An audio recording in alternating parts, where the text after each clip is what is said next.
I'm Dan Morris, you're watching Bosun Dan Bushcraft, and today we are continuing on with this little mini-series of basically liquid-fueled stoves, appliances, cooking implements, brewing things, you know, stuff.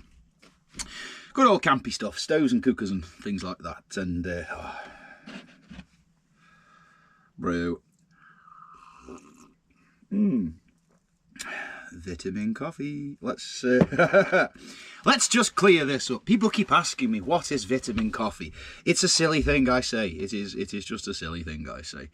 You know, you get up in the morning, people say, oh, take your vitamins. Mine is vitamin C. Coffee. It's just a joke. So now you know. I might get it printed on a t-shirt. Today I've gone with the stylish Eeyore cup. Not entirely sure where the Winnie the Pooh one is at the moment, and my gigantic Father's Day one just seemed a little excessive for the day. Any hoots, so here's a stove I was asked about the other day, a camping cook system that I was specifically asked about the other day. The Trangia stove. This one isn't made by Trangia, it is in fact a copy. There are thousands of these on the market, and the company Trangia, although they do make a good example of one, it ain't, strictly speaking, theirs. I mean, really, it's just a methylated spirits burning stove. And here is one that has been floating around for a very long time. Now, these things, they seem like a really good idea. They're quite clever things, and you get quite a lot with them when you get them in the set. We have a frying pan and or plate. As you can see, it's not been used in a while. That is the top of the actual burner thing. Then you have your kettle. Inside your kettle is your actual burner that the meth goes in. We'll deal with that in a little while. Also in the kettle is some cleaning pads, always handy because you do tend to get scale and excuse me, some oxidization that will happen on your pans over time. Naturally, if you was taking them out, you'd clean them before you went. These haven't been used for a very, very long time, to be fair. Cheeky little kettle. And 3 pans, each pan being slightly larger than the one that preceded it. Lovely. Now that looks like you got a lot going on, really, and you do have a lot going on. This little handle thing is for safe handling of your pans and the like, so that you can pick them up without burning yourself. Really handy little idea. Always good to be able to pick stuff up without incinerating your fingers. Handy. Very, very nice. Now, your burner base here has a lovely little airflow system, so you can sort of set how much air gets in there. That doesn't really control the way that the burner actually burns. It's really more to do with keeping the wind out of it, more than anything. If it's a windy day, you can close the vents up and keep some of the wind out. Is really what that does. So with your actual burner, you've got your main lid, which is the sealing lid. It has a little rubber O-ring in there that seals it shut, so you can carry with fuel in it should you wish to do so. But this little lid is actually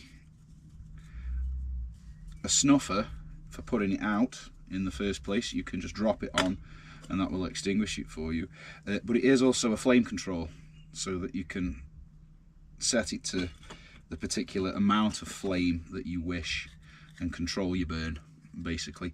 I have never once used it for that. I have mostly used this thing to just boil water, in which case you just want it hot, like really, really hot. So it's not something that I have ever actually used, other than a snuffer to put it out. So these things are absolutely blisteringly simple, really. You take your methylated spirits, or other things do work, alcohol, and you know, lots of other different stuff. That somebody keeps recommending a specific type of stuff that they say they get from B&Q, and for the life of me I can't remember what it was.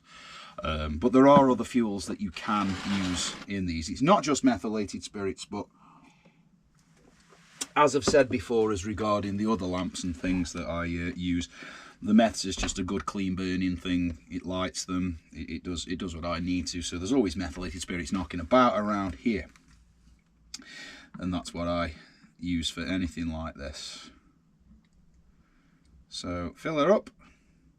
Now inside here, very much like the penny stoves, there's some sort of gauze in there. There's like a metal gauze. I don't know if there's cotton inside after that or something. What I'm waffling at basically is when you first tip your fuel in, you will see it soak down a little bit first. So you will have to fill it and then let it soak itself in and then fill it up again. Now, as with anything like these, you don't need to overfill it. Don't stick too much in. That always causes a lot of trouble. Mine there's about halfway full. It's my fuel is probably level with the underside of this big lip on it. Once it's full of fuel and that's soaked in, we have that little ring at the bottom there. That sits inside that little ring, just so you know that it is pretty much central. And then we light the puppy.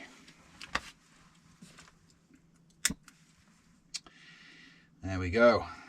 Now, methylated spirits, particularly once warm, the flame can be quite hard to see. And some things burn, like I think, is it ethanol and stuff, can burn with practically a completely invisible flame. There you go. This is still quite cool, so the flame is quite visible at the moment. When that gets really hot, the flame will get very, very difficult to see. Somebody told me on a post, on a comment on one of my other videos, though, with methylated spirits, or a lot of the ones, if you can't see your flame, a sprinkle of salt into the fuel and it makes the flame yellowy so you can actually see it. I haven't got round to trying that, but I am told that that works. So a little sprinkle of salt in it and your flame will be visible. This one's quite yellow and visible at the moment. I suspect that's just because I haven't used it in such a long time that it's probably got a bit of dust and grime in it, and that's making it burn yellow. Now, once you get to that bit, you can put on your little pot supporting ring. It just sits on the top. That's it, let's get it in there so it's level and not jiggling about. There we go, Luke. Now it's just, it's warming up because you can see the little outer gas holes are starting to ignite. I've just put them out by wafting my hand, but that is what it'll do. Just there we go, Luke. Look at that, like an actual gas burner now. So, can you hear the noise? Where it's jetting? So just like the penny stove, once it's warmed up, it starts to burn like a gas ring, and you get a lot more heat out of it. And from that point there is where you would put on your pan. Oops, excuse me, your pan or whatever it is you wish to use. So.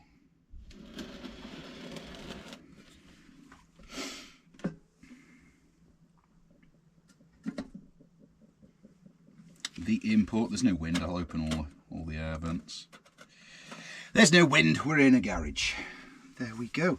Let's see if we can boil the old filthy carbon covered kettle over here. Now, the Trangia style stove, what do I think of it? Well, I used to really like it. I still like it as a design. I still think it's pretty clever. It's certainly very tidy, very compact. You've got your kettle and all your pans and your stuffs, but there are a couple of problems.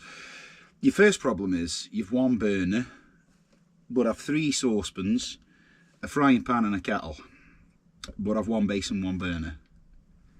That's not, well, I mean, you know, it depends what you're doing, doesn't it? I'm going to fry a steak and then I'll just keep swapping. Here's some beans, here's some whatever I'm cooking at the same time. Realistically, you'd need a couple of bottoms, couple of burners to do anything substantial. I don't see the point in having 3 pans when you've only got 1 burner.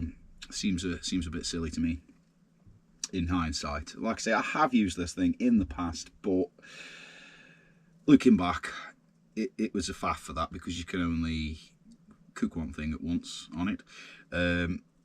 For boiling water, as a kettle, as a kettle boiler, I can hear it roaring away. I can see the flame spreading across the bottom of the kettle. It is quite good at that. My main drawback with it, I don't actually use this thing anymore, nor am I really planning on doing so ever again, frankly. It's now really just part of the collection, more than anything.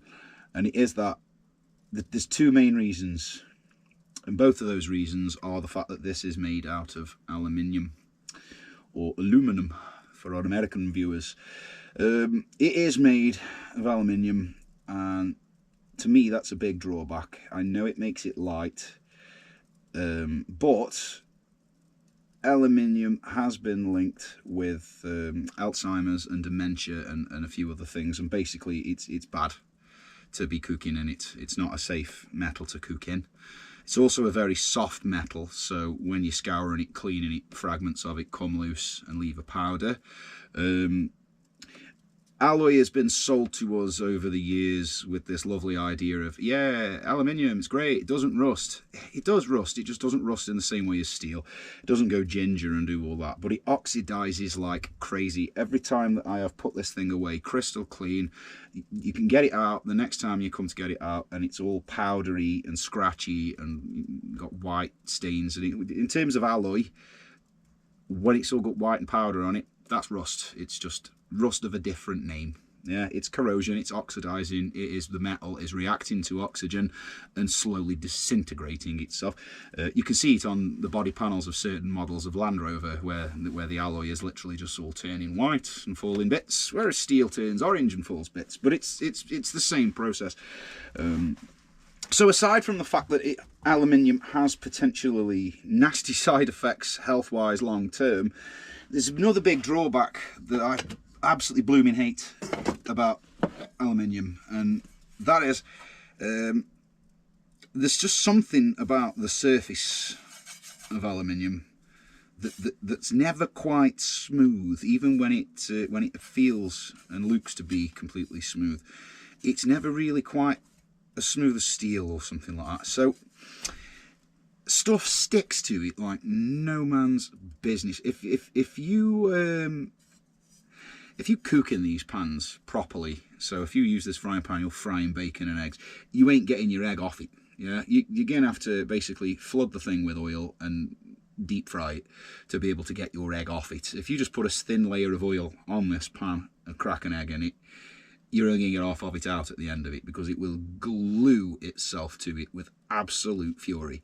And I know that from a process of trial and error and trying to scrape bacon off them and stuff. So cleaning these things, particularly out in the woods and stuff, where you're trying to do it with just a boiled kettle, or you found it at a brook or stream, and it's a nightmare. They're just a pain in the backside. The good news is you can get them stainless steel. Now you can get them made of all different things, because really, realistically, the pans and stuff aren't that important. It's the burner, the little meths burner, and the case that goes in is what you want. I may well get people saying, oh, I cook in aluminium all the time, there's no problem, it hasn't done me any harm. I had this lovely aluminium pan, can't remember where I put it, because it messes your head up. I don't know, I'm not a scientist, I haven't done the research. This is just what I have read, and it's more than enough to put me off cooking in aluminium. To be honest with you, how stuff sticks to it and how much you got to scrub to get the damn thing clean again is enough to put me off it altogether. As much as I do love this thing, and I think it is a charming little thing, it really is. It's really nice. I don't really, it's not something I'd use.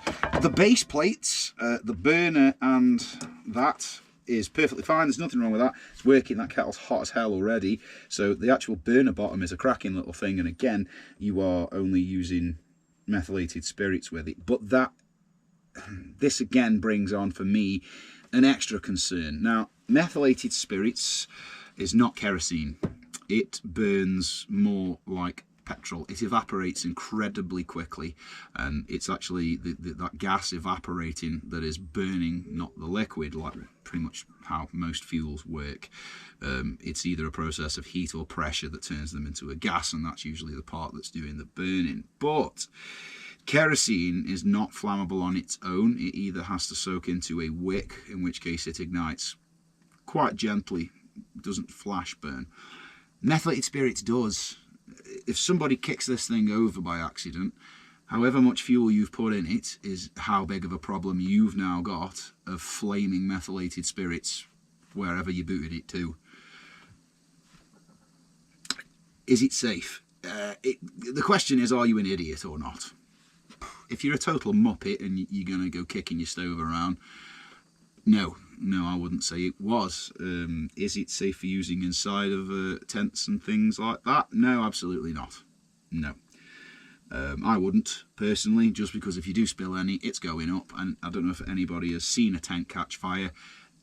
You've got seconds. Yeah, if that tent goes up, you have got seconds before that thing is an inferno and then a smouldering pile on the floor. It does not take long at all for a tent to be a really big fire. I've seen them go up before, and especially modern tents, the ultralight tents. Yeah, oh, there's no weight in them. No, but they're all plastic and they burn really hot, really, really quickly. I wouldn't use this inside my tent. I wouldn't entertain the idea of it. So it sounds a bit like I've just done a video to slate the thing, and that's not what I'm saying at all. I think the burner itself has its uses. It has a place, but as an entire system, it's a no from me. It's not something I would really use anymore. In this, guys, for boiling a kettle, brilliant. If you got meths lying around and, you know, we just jump back to power cut territories and stuff like that, yeah, cracking. You've got a method of boiling a brew, purifying water, boiling water and stuff, cooking beans and soup. Yeah, that's great. No problem with it whatsoever. That's why I wouldn't get rid of it. It'll always have a place on the old collection shelf, but the chances of it coming out into the woods and me doing a big old cook-off on it there are pretty slim. And it is now currently behaving a little strange. It is flaring flames out of itself a little bit, which I've never seen it do before. Don't know why it's doing that. Let's have a quick look underneath there. Wow, that is burning furiously. Look at that. So that there was even more evidence of why it is absolutely not an inside your tent thing. It is still the odd flash of flame coming out from underneath there. It is, yep, there you go, look at that. Woof, because it's getting so hot, you see, so it's over vaporizing. Definitely not an in your tent stove. So there we go. Whistle, whistle, kettle.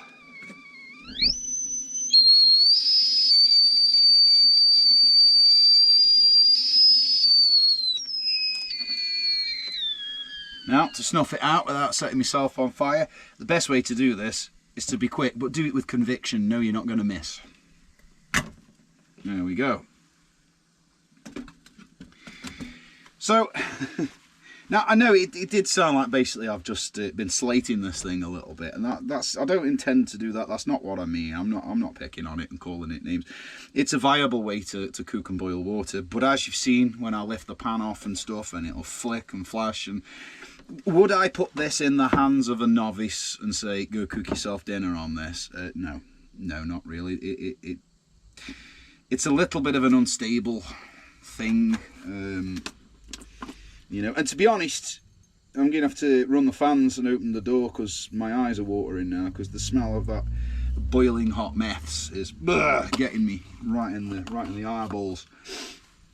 So we might have to do a bit of extraction. Let's put that where I can see it, otherwise I'll forget it. And that's the little pot of coffee I take to the woods.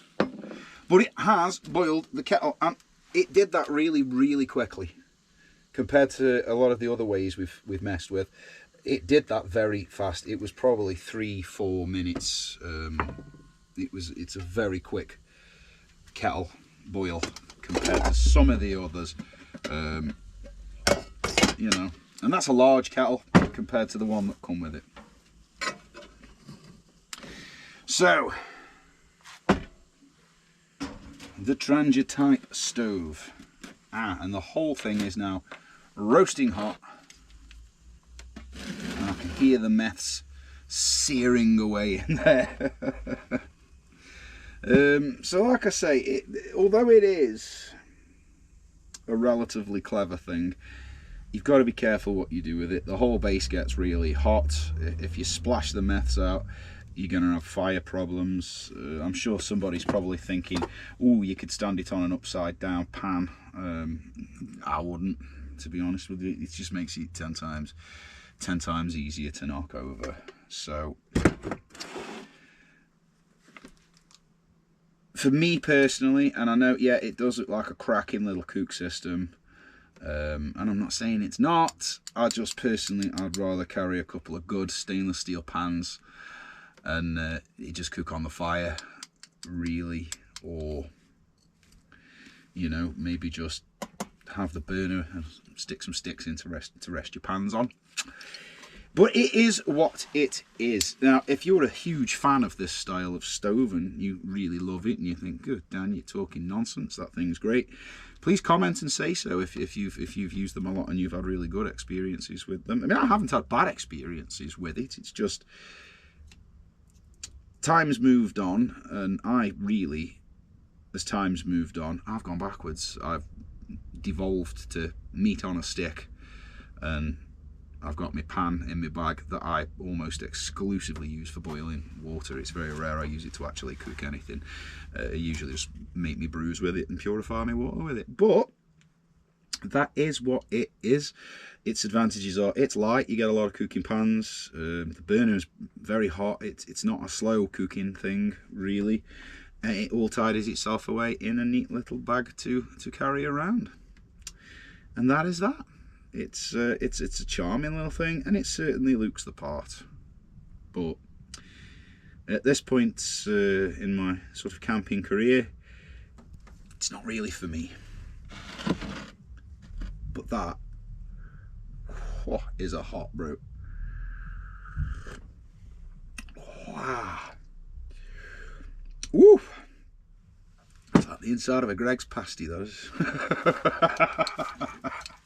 So just a quick one today, guys, just to show that, because some people have mentioned these sorts of stoves to me, and yeah, I have got them, and they work and everything, but they're not something I really bother with anymore. They're just now part of the collection. So that is the Trangia type stove, folks. Nice and simple one today. That's really all I need to waffle about with it. There's not really much more to talk about. I'll let all that cool down before I do anything with it, because even though it's aluminium, and you know, alloy usually loses heat quite quickly, this one's still fairly warm to the touch. It's certainly too warm to be put back in its little case and all of that. But from me, guys, that is all for today. It's just a little quick one today. Other things have got in the way today, and I haven't had the time that I wanted, so just a little quick one. But as always, guys, get yourselves out there, get bushcrafting, get having fun, and again, start looking for curious new ways to boil yourselves a brew and cook when we're out and about. Above all, be safe. Like I've said, these things, liquid fuels, especially when you're using methylated spirits or any form of alcohol and stuff like that, do remember, when spilt, they burn like petrol. They instantly ignite, they flash ignite, and you can get into a whole lot of problems with those types of fuels. So do be careful if you're playing around with things like this and you are not the most experienced at such things. Be very careful with them. You may end up with a big flaming mess. I could recommend being outside. Oh, and also, just in case anybody is playing around with one outside or anywhere and knocks it over and gets into trouble, don't go spraying at the burner with a hose pipe or something. Please remember that liquid fuels, when burning, you don't use liquids to put them out. Water isn't an ideal thing. Usually it's fire extinguisher terms, it would be foam or I mean, you can use carbon dioxide, but that tends to blow them around everywhere even more. So it's like dry powder foam. You're perhaps better with a good old fire blanket or a damp towel. Yeah, the same as a chip pan fire. Hopefully by now everybody knows if you've got a pan of oil and it catches fire, you do not put water on it. Simply take it away from the heat source or turn the heat source off, damp towel, and smother it. If you throw water into a liquid or an oil fire, you can find the videos of this on YouTube where the fire service do demonstrations. It literally backdraft, boom, everywhere. It's not something you want to do. So it's always handy to carry a fire blanket around with you, or have one somewhere around your kitchen and stuff. That might sound like I'm being a little overcautious there, but when it comes to liquid fuel fires, fire blankets are brilliant. You just cover the whole thing over with it, starves them of oxygen, it puts them out, no damage, no mess. Unlike, say, powder fire extinguishers or foam extinguishers, where it'll put it out for you, but you've now got a huge amount of cleaning to do from all the foam and powder you've just blown all over the damn place. So just a few things to consider there when you are playing with things like this. Liquid fuels, they behave like liquids. Spill them, they flow around everywhere. So just bear that in mind, guys. Other than that, that is all from Bosun Dan, and I will catch you very soon on the next one.